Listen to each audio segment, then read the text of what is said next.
خيرا جناني قرآن كيس برجات ترتنسكا ربين قرآن رقا بورا قرآن رقا بوف ربين في حاتا سيسو سنين جن أرجوهم مركز كنا أسكيسا نما غرتي أمريتي فاجرا ربين جنة الفردوس ربي هاكنا نيسو ربين جنة الفردوس ربي هاكنا نيسو أكاسي سنين لين بغا غمدني gammachuun keessan gammachuu teenya isiniin jennamuuf jabaadha. Ni beektan akka itti guyyaa kana geessan jechuu barbaadeeti. Har'a immoo gammada lafaatii teessan ta'e yeroo dheeraa lafaa turtan har'a firiisi baga rabbiin isin garsiise. Wabillahi tawfiq. Wassalaamu alaikum warahmatullahi wabarakatuh. وعليكم السلام ورحمة الله وبركاته. هيا قالتوما والفاتحة بركاتنا إن شاء الله رب سنرى حاجالته. حيا أستاذ كينيا أستاذ مفتاح الدين سكنتا سلامتا يوبر جراتن قيسة مجموعة شورا أستاذ مفتاح الدين برسيسة مركز دار السلام.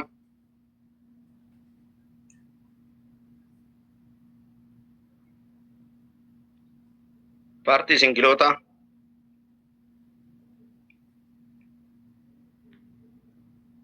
أستاذ مفتاح الدين بارتي سنجلوتا كيسا برنجرتني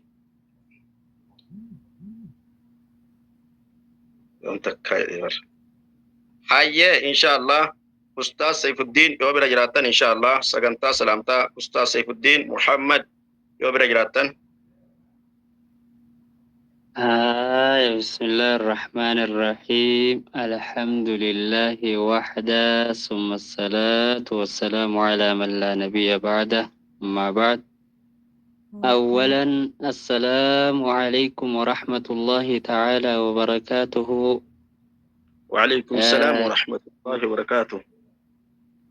قالتو ما جلال أستاذ عبد الحكيم جرانا خنو دف kabajamtoota ustaazota akkasuma hawaasa markazoota garaagaraa irraa markaza Abdallaa ibn Mas'ud keessa walitti qabamne baga nagaa bultanii ooltanii sa'aata nageessanii isiniin ja'a.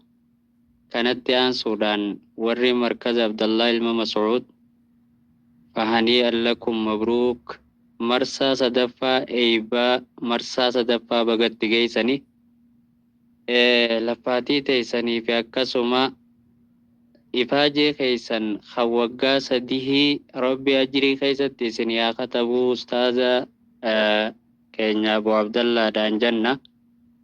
Akkasuma qo'achiiftootaa fi barsiistoonni markaza kanaa amiirran hundinuu guyyaa rabbiitii fi halkan irraa barsiiftanii hawaasa wallaala keessaa baasuudhaaf wal jaartanii guyyaa bareedaa kana kafiddan baga gammaddanii gammachuu takka qabaattaniiti gammachuu baay'ee qabaattanii gaddallee qabaattanii har'a abshiraa addunyaan akkanumaa taan asirratti hafaniin jirtu addunyaan nama guurtee akkanuma nama yaasu jirti. Amiira markazaa obboleettii teenyallee rabbi haa araaramuu fi guyyaa gammachuu kana keessallee isaan yaadachuun barbaachisa jechuu dhagayaan jira. Guyyaa isaan amrii ta'anillee dhageenye baay'ee rifanne. Walumaa galattuu waan gorsaa fi waa hedduu of keessaa qabuuf asirraa dubbatamu jira. Rabbi rahmata haa godhuuf isaaniis.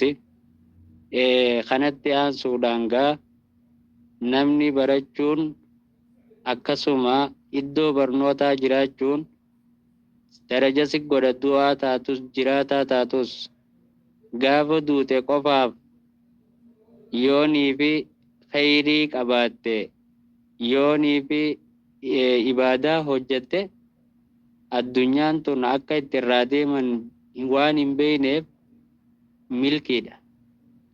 Kanaaf namni jiru namni nama salaachisu namni nama dura dhaabbatu eenyu nama waa beeku. Imaamni beekaa nama namarra beekuudha. Yoo du'ellee lahdii keessatti ergamaan rabbi sallallahu alaihi wasallam eenyutiitu irra beeka jechuu gaafateeti nama lama gaafa lola Uhud nama lama qabrii takka keessatti awwaalu ka irra beekumsa qabu san dura dursa. Hara qiblaatitti isa saniitiitu irra caana jechuudha. Du'atti illee darajaa gootii beekumsi kan jiru bira kuttee jechuudha. Kanaaf barattanii bakkaan gahuun guyyaa eebbaa kana gahuun hedduu nama gammachiisa. Gammachuu dhuman qabne rabbiin isin haa badhaasu.